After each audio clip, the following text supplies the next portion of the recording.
What's going on, y'all? This is Q Ortiz, your local San Diego massage therapist, musician, and artist.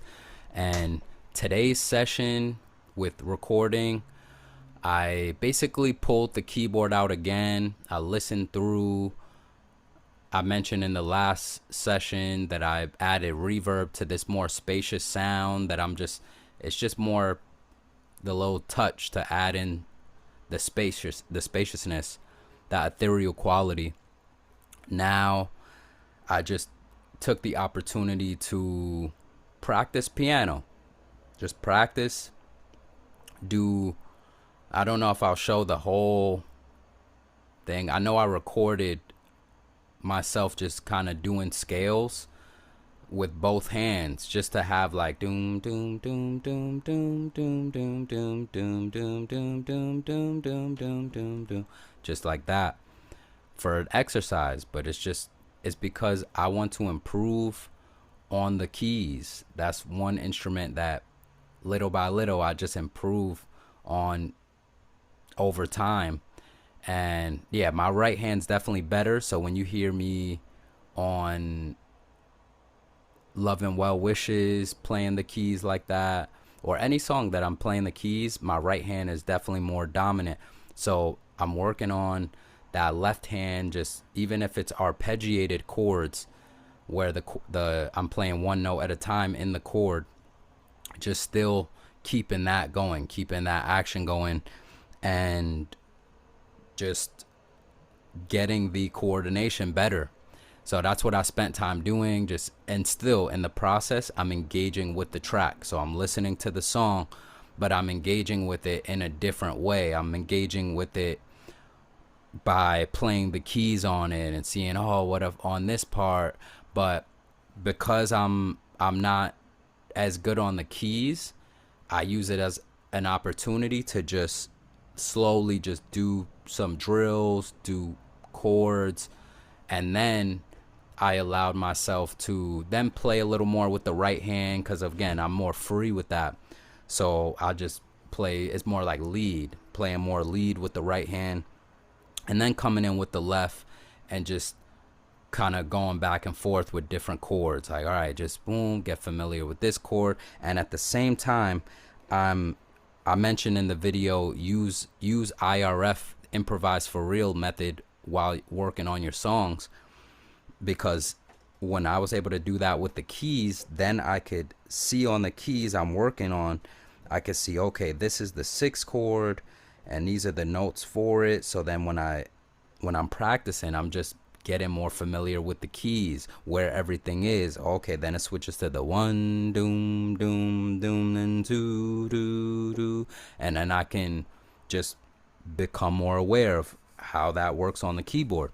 So say if I wanted to play this song on the keys, maybe in time when I get to that level, I can play at least a version on the keys and just either perform it or just have it, just know it, be understanding about this instrument. Or if I'm letting a musician know, hey, it's this chord, this chord, this chord, this is how I could do that because I learned at least the basic format of it.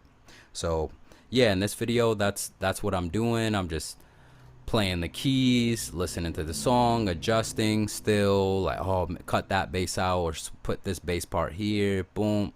But it's sounding good. I'm liking how it is. I listened to the instrumental straight, and yeah, it's pretty good. Is some parts where I'm like, oh, okay, that's where I mentioned in the last video, oh, I want to redo that so it's super clean the way it's played, but I like the part that's there. So that's more the thing. Just because before I used to sort of make the instrumental, and then when I would add the vocals, if it sounded good like that, then that's how I would put it out. But then I started to get more into, and I was taught, basically I was given advice just over time to really make sure that instrumental solid. Because say if I wanted to put out an instrumental version, that's the problem that I ran into, was that because the instrumental wasn't fully solid, then I didn't feel comfortable putting the instrumental out. I would need to either redo it or just yeah, like refine it, go back in, redo this beat here. This is where it's not transitioning, but like the transition might sound nice when the vocals are in doing this thing. What I'm looking at is more, all right, the instrumental, it does its thing. So then when I come with the main vocals, it just is all together. I could put the instrumental out, I could put the full version out, and it's all good. So that was one thing that I learned just over time, and I continue to improve. That's where that idea also works on your production practice. It works on the actual production of the instrumental, of the track. So that's where you're just getting so much practice within the one project. And this is because it's a song, it's taking longer because it's a longer project. But you can do this kind of thing with short things, short little videos, short sound bites. Like, oh, I just want to make the, you just make that beat. Then you want to make a bass, and then your vocals, and boom, you have this little project. You put that song on a video that you make. Now you're working on video.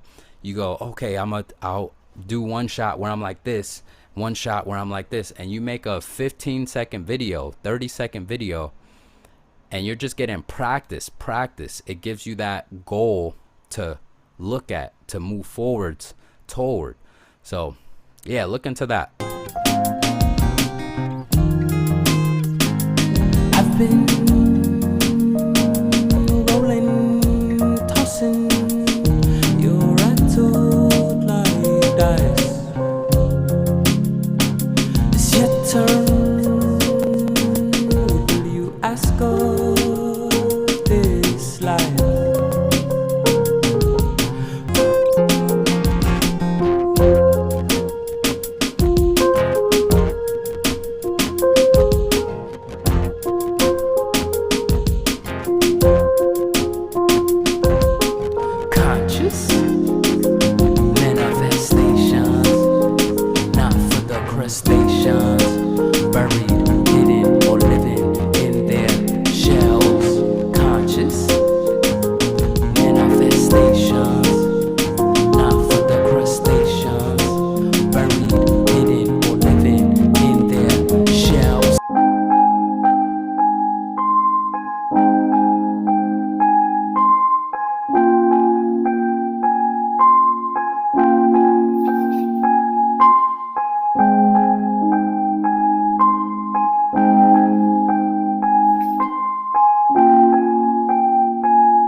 See you in the next one. I think I'll either hop on the keys again just to make myself practice more keys, or just start to get into some background vocals, just play around, kind of just move around the song.